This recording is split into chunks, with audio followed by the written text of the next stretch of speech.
After vanishing for 7 years, Jungkook returns to a silent BTS reunion. The shocking truth behind his disappearance unravels in this emotional thriller. The rain in Seoul did not fall. It hammered against the pavement, a relentless, rhythmic assault that drowned out the city's usual hum, turning the streets into blurred rivers of neon and gray. Inside the private VIP lounge of the Incheon Airport Terminal, the air was thick with a silence so heavy it felt physical, pressing against the eardrums of the 6 men sitting around the low glass table. They were not there for a flight. They were there because a message had arrived an hour ago, sent from a number that had been disconnected for 7 years, containing only 3 words and a location. I am here. John Jungkook. The name hung in the air like smoke, unspoken but suffocating. Kim Namjoon, known to the world as RM, stared at his phone screen, the blue light reflecting in his tired eyes. He had aged. The sharp, youthful angles of his face had softened into the weary contours of a man who had carried the weight of a global empire on his shoulders alone for nearly a decade. Beside him, Kim Seokjin, or Jean, picked at a loose thread on his expensive suit jacket, a nervous habit he had never quite shaken. His eyes were red-rimmed, not from crying, but from the sheer exhaustion of holding back tears for 7 years. Min Young-yi, Suga, sat with his arms crossed, his gaze fixed on the empty doorway, his expression unreadable, though the tightness in his jaw betrayed the storm brewing beneath the surface. Young Hoseok, J-Hope, bounced his leg incessantly, a kinetic energy that had no outlet, his smile absent, replaced by a look of anxious anticipation. Park Jimin sat with his hands clasped tightly in his lap, his knuckles white, his breathing shallow.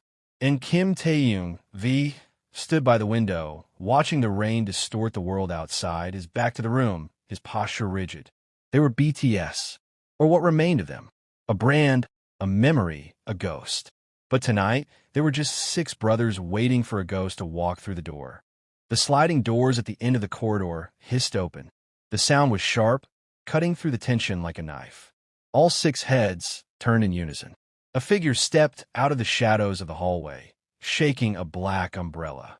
He was taller than they remembered, broader in the shoulders, his hair shorter, dyed a stark, severe black. He wore a simple white shirt and dark trousers, no jewelry, no makeup, no mask. Just him, John Jungkook. But it was not the boy who had vanished. This was a man carved from stone and sorrow. His eyes, once bright and mischievous, were deep pools of darkness, holding secrets that seemed to weigh him down physically. He stopped 10 feet away from the table. He did not smile. He did not wave. He simply looked at them, one by one, his gaze lingering on each face as if memorizing them again, as if afraid they might disappear if he blinked. The silence stretched, taut and brittle. No one moved. No one spoke. The air conditioning hummed, a mundane sound in a moment that felt surreal. Jungkook took a step forward, then another. His shoes clicked on the polished floor, the only sound in the room. When he reached the table, he placed his hands on the edge, leaning forward slightly. "Hello," he said. His voice was deeper, rougher, stripped of its usual melodic lilt. It was the voice of a stranger. Namjoon was the first to break the paralysis. He stood up slowly, his chair scraping against the floor. "Jungkook," he said, the name feeling foreign on his tongue after so many years of silence. "You're alive." It wasn't a question. The word hung in the air. "Sacrifice." Hoseok finally stood up, his legs still shaking. "What kind of sacrifice requires you to destroy our lives?" he asked, his voice cracking. "Do you know what it was like? The rumors? The hate? The police investigations? We thought you were dead, Jungkook. We mourned you. We buried an empty casket because we couldn't find a body. We lived in hell for 7 years because you decided to play hero." Jimin stood up then, tears streaming down his face silently. He didn't shout. He didn't accuse. He just walked toward Jungkook, his steps hesitant. Jungkook watched him come, his body tensing, as if bracing for a blow. But Jimin didn't hit him. He reached out and touched Jungkook's arm, his fingers trembling against the fabric of the white shirt. "Are you hurt?" Jimin asked, his voice barely a whisper. Jungkook looked at Jimin's hand on his arm, then up at his face. He shook his head slowly. Not anymore. Taeyong turned from the window. He hadn't spoken yet. He walked over to Jungkook, his eyes scanning his face, looking for the boy he had grown up with. He found only scars. Emotional ones, hidden behind the calm exterior, but Taeyong saw them. He knew Jungkook better than anyone. He knew the way Jungkook held his breath when he was lying. He knew the way his left eye twitched when he was afraid. And right now, Jungkook was terrified. Who were you running from? Taeyong asked, his voice calm but intense. Jungkook closed his eyes for a moment, taking a deep breath. When he opened them, the fear was gone, replaced by a cold resolve. Someone who wanted to use us, he said. Someone who wanted to break BTS to get to me. Namjoon stepped forward, placing a hand on Jungkook's shoulder.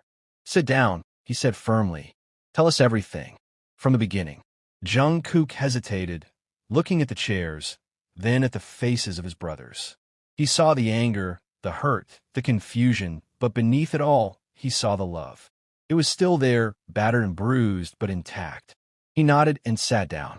The others followed, forming a circle around him, a protective barrier against the world outside. Jungkook began to speak, his voice steady but low. 7 years ago, after the Love Yourself tour, I received a package. It was addressed to me, but there was no return address. Inside was a USB drive and a photo.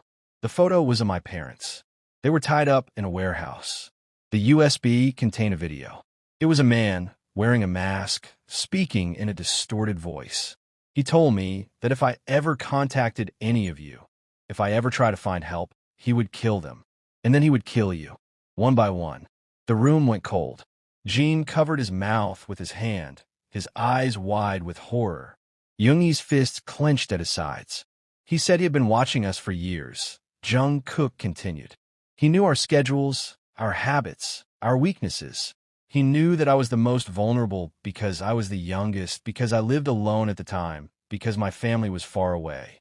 He gave me a choice. Disappear. Cut all ties. Let the world believe I was dead or had abandoned you.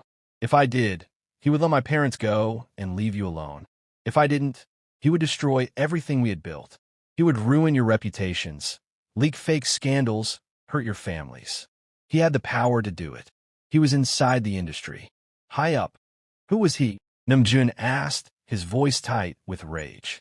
Did you ever find out? Jungkook shook his head. Not at first. I spent the first year in hiding, moving from country to country, changing my appearance, living off cash. I couldn't use my cards, my phone, anything connected to my identity. I was a ghost, but I couldn't just hide. I had to find him. I had to stop him. So I started investigating. I used the skills I had learned from watching you all young.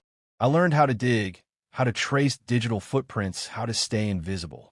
It took me 3 years to find a lead. A shell company. A bank account linked to a major entertainment conglomerate. Not Big Hit. Someone else.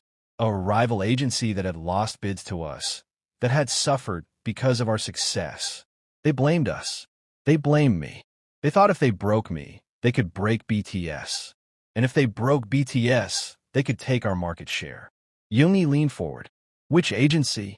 Jungkook looked at him. It doesn't matter now. They are gone. I made sure of that. The finality in his voice was chilling. What did you do? Hoseok asked, his voice trembling. Jungkook looked down at his hands.